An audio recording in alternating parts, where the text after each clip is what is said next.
একটু ভালোবাসা আর একটু সম্মান পেলে আমরা মেয়েরা জীবনে কি না করতে পারি বলো। কত বড় বড় জিনিস এই ভালোবাসা সম্মানের খাতিরে আমরা কিন্তু হাসি মুখে ত্যাগ করে দেই।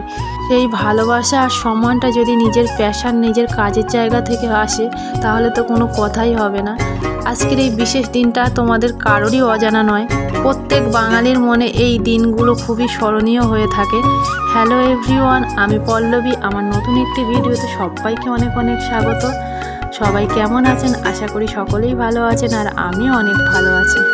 তোমরা সবাই জানো যে আমার বাচ্চাটা খুবই ছোট, কিন্তু সেই কারণেই আমি কিন্তু এখন প্রতিদিন রেগুলারলি স্কুলটা করতে পারি না।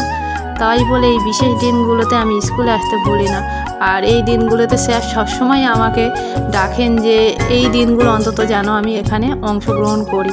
আর দেখো আমার ছোট্ট ছোট্ট প্রিয় ছাত্রছাত্রীদের প্রচেষ্টাগুলো তোমাদের সামনে আমি তুলে ধরার চেষ্টা করলাম।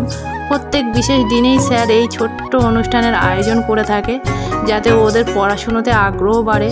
আর ওরা খুবই অ্যাক্টিভ বাচ্চা কাচ্চা, এখনকার প্রত্যেক বাচ্চাই খুবই অ্যাক্টিভ থাকে। পড়াশুনোর সাথে সাথে নাচ গান সমস্ত কিছুতেই ওরা খুব পারদর্শী। তো দেখো অনুষ্ঠান তো এখানে প্রায় শেষের দিকে, সবাই টিফিনও খাচ্ছে। আন্টি সবাইকে টিফিন দিয়ে দিয়েছে। আর এই আমার প্রিয় ছাত্রছাত্রীরা হচ্ছে। পরের একটা ভিডিওতে সবাই ভালো থাকবেন, সুস্থ থাকবেন, টাটা।